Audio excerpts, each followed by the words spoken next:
Tina, you are seriously breaking OG L Word fans' hearts all over again. I mean, why?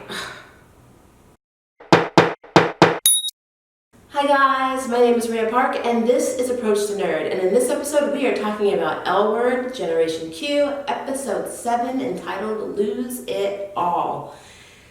This episode. I will start off by saying that I am in the middle of moving, so I do apologize for my audio quality. I don't have all of my sound equipment in yet, so I'm having to use my camera audio, which I hate. I hate using internal mic audio, so I do apologize, but I wanted to get this video out to you guys, so please bear with me, and I hope it's not too sucky on your digital devices or your computers. So yeah. This episode has one major thing going for it, in my opinion, and that is that we finally freaking see Micah. After how many episodes? We have Micah. We have content from Micah. We get to meet Micah's mother, Grace, who has the same name as my mother-in-law, and who also is dealing with the same things that my mother-in-law is dealing with my trans male Korean American spouse. So I'm very into the storyline.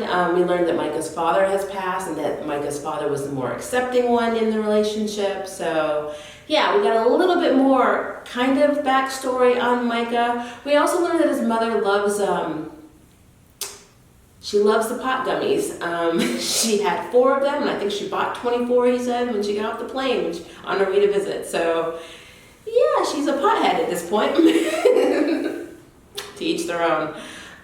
So basically Micah introduces Jose to Mom, who's already high, and everything seems to be going great until she starts doing the pronoun switch, where she starts talking about her little girl and how her little girl did this, and this dress is beautiful, and how the photographer thought she was nervous, and Micah like flips out because he's like, Mom, what the heck is wrong with you? That person is dead. That little girl is dead. And so yeah, it's definitely something that I can relate to with my own mother-in-law and my spouse, because we're pretty much going through that same dynamic. So, which is so funny considering my mother-in-law again has the same name as Micah's mother, Grace. So that was funny. But anyway, so moving on. Micah and Jose seem to be a lot closer. Jose like charges after Micah when Micah like flips out on his mom in the restaurant over the pronoun issue and not accepting him. And they seem to be a lot closer, which seems to happen really fast in the L Word, because like they're dropping L words like nothing. I mean, seriously, and like it lives up to all of us, all of us in the LGBT community. We know that, you're pretty much running a U-Haul by the end of the week. But I mean, it's just really fast. And even there's the mother, Grace, like later on mentions to Micah, that their relationship seems real, and asks Micah, have you basically said the L word back to him, or is this serious? You know what I mean? So to her, it looks real.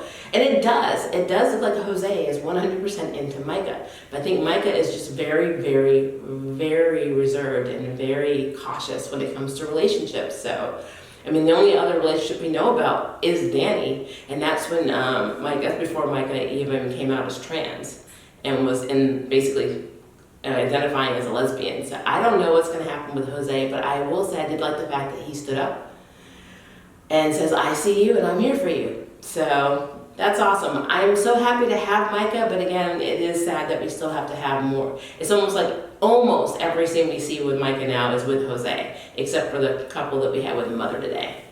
But at least we're getting more Micah, and I'm really hoping that because we got Micah in this episode, that we get him in the finale. I don't know though. I mean, a lot of averages. He's been out the last 2 episodes. I don't know. It would be sad if he wasn't in the finale. I'm just saying. All right, so moving on.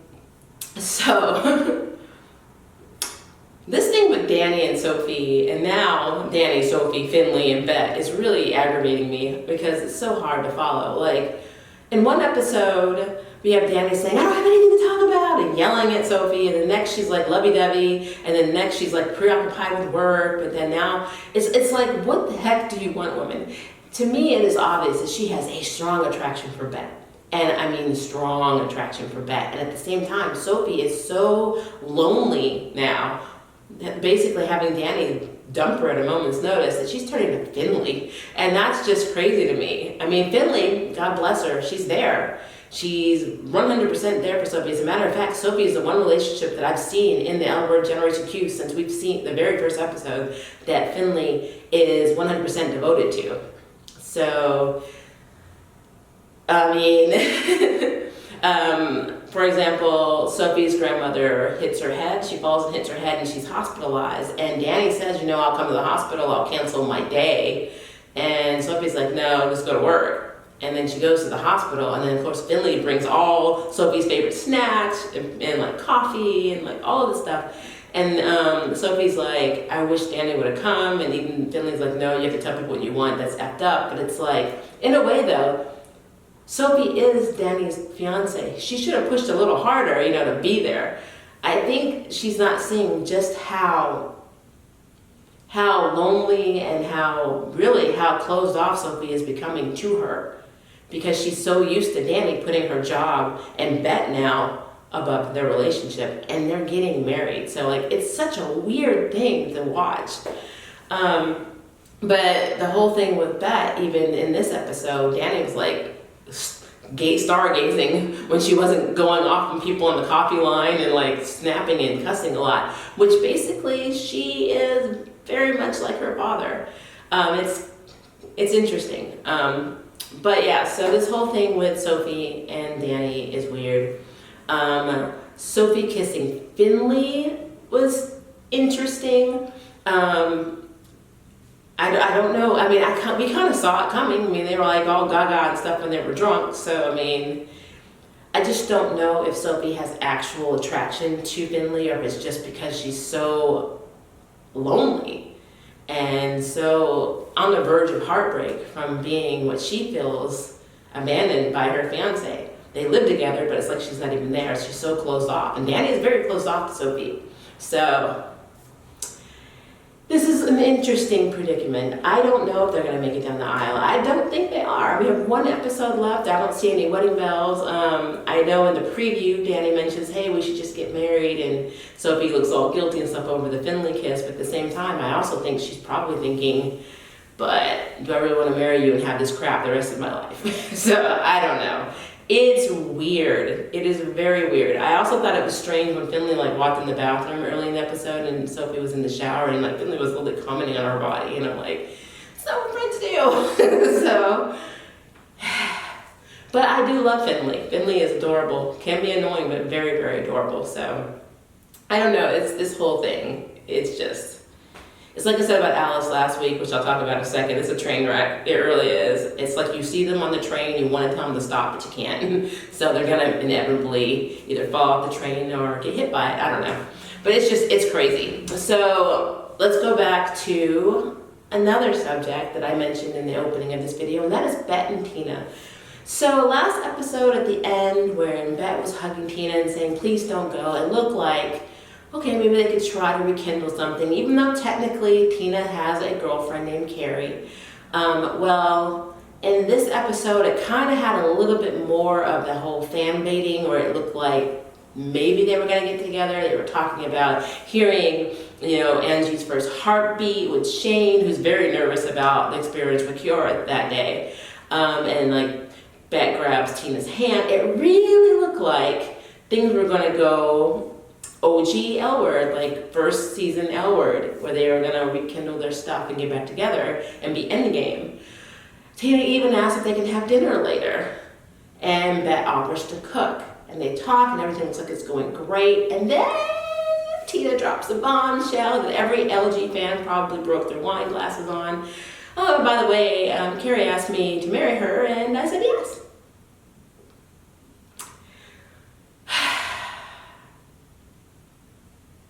I mean, I don't know why it's so hard to keep these two characters together. I just don't get it. They're the most star-crossed lovers that I've seen on a TV show. It's crazy. I don't get it.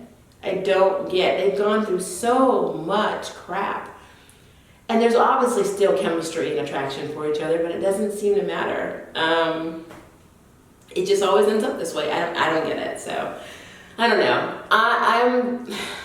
I am flabbergasted. I know Tina's looking for a place in LA to be closer to Angie, but that also means the wife will be involved. So we might be meeting the future wife, Carrie.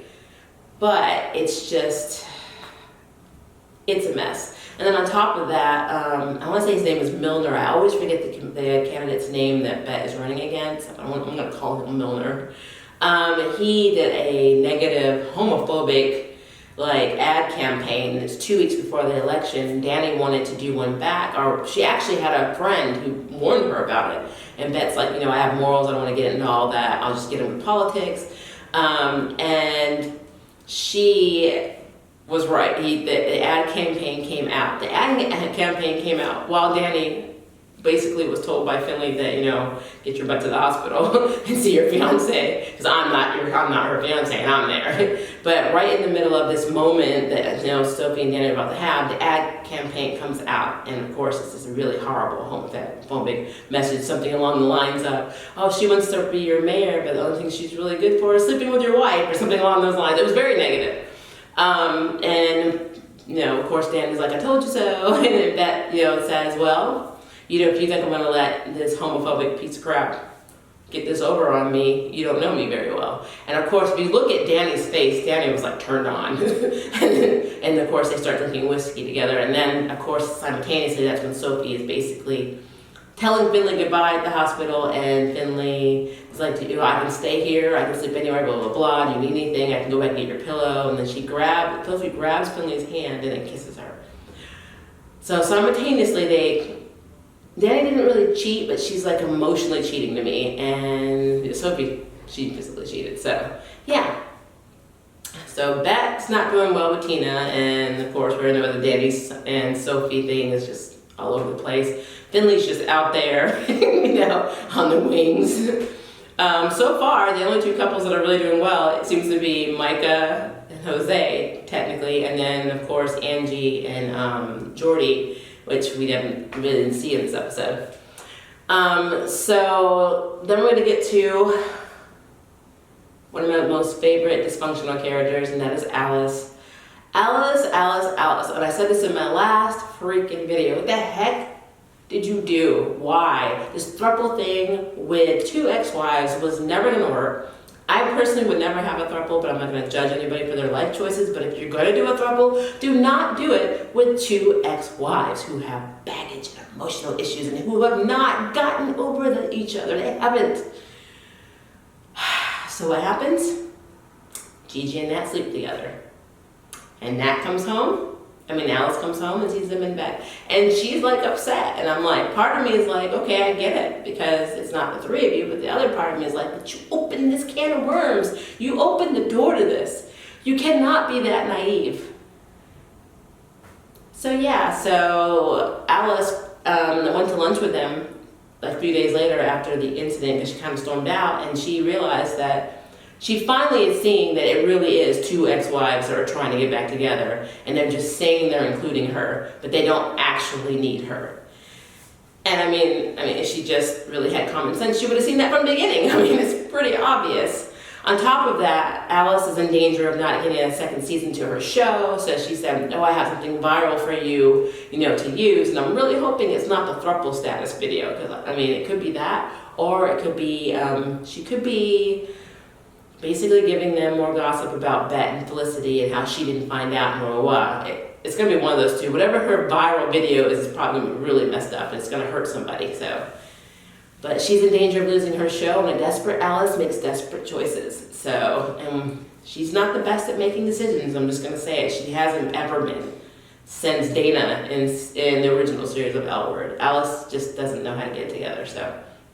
And it's sad, but it's true. And finally, we have Shane. So Shane and Kiara are going to hear the baby's heartbeat. And as I said earlier, Shane talked to Tina and Bet about the first time they heard Angie's heartbeat, and they built it up with this whole, we were crying, and it was horses treading in the mud and blah, blah, blah, and it's our new life created. And Shane's terrified. Then Shane goes to the appointment and feels nothing, but basically uses the horse treading through mud sound to just kind of contribute something, but does not feel what Kiara is feeling hearing the baby's heartbeat for the first time. And I knew that was going to be the case. Shane is not ready emotionally to be a parent I mean, Shane's come a long way, but not in terms of being responsible for a child. Even though Shane is very good with children, but it's other people's children. So, yeah, and if the preview for next week's any indication, it's going to be a big deal because they're gonna hash it out. I did like the fact that Tess gave the pep talk to Shane because not many women, honestly, that were in a situation. Thank you for watching my video. I really appreciate it, but hey, the party doesn't have to stop now. Click on one of these videos and keep it going. You need to talk to your wife, let her know how you feel, yada. I'm on day 3 clean, back to my meetings. It's like, really? So, yeah, I'm loving Tess as a character. Shane is still petrified of being a parent, and only is doing it because she doesn't want to lose Kiara. It was so bad in the middle of the episode, or the middle of the appointment. Shane even says, because Kiara introduces Shane as her wife, she said technically ex-wife, and I'm like, wow, that's kind of, it's a little snarky. So yeah, some stuff's gonna hit the fan in the season finale. But yeah, so this is pretty much what the episode was. I enjoyed this episode. It's the whole thing with Bettin Tina, just every time something like this happens, if you ever watch original L Word series, you're so used to seeing them fight, quabble, they're gonna get together. It's so frustrating. It's just really frustrating. So I kind of hope that 15 years later, I believe it's 15 or 14 years, however old Angie is, they would have had their stuff together a lot more by now. But it just seems like, especially where Bet's concerned, because Bet is very obviously still in the Tina, 100%. It's like they're not on the same track at the same time, and not in the same book at the same time. They're not on the same page ever. So, as much as I hate to say this, I'm giving up on Bet and Tina being a thing. Now, if it happens, I will be the first to applaud, but I'm not gonna hold my breath because, honestly, watching Danny and Sophie and then Bet and Tina, it's almost like mirror images of each other. Because Sophie is very much Tina, and Danny is very much Bet. So, I don't see either of these couples working out, honestly. And it's sad. So, I'm kind of left kind of defeated in a way after watching this episode, and the only thing I'm rooting for Micah and Jose now, and rooting for Micah to get even more airtime outside of a relationship. But outside of that, I mean, all of these relationships, the title, Losing It, basically explains what's happening as the theme of this entire episode, because everybody's losing everything. And if you're not losing it, you're holding on to something you're going to lose. It's pretty sad. So, yeah, that is my review, my opinion, my thoughts on this episode. Please let me know what you think by leaving a comment below. And if you would like to sign up for jury duty, hit the subscribe button. If you'd like to know who's next on the nerd bell, hit the notification bell. Until next time, I can't wait for you to approach the nerd. Bye, guys. Thank you for watching my video. I really appreciate it, but hey, the party doesn't have to stop now. Click on one of these videos and keep it going.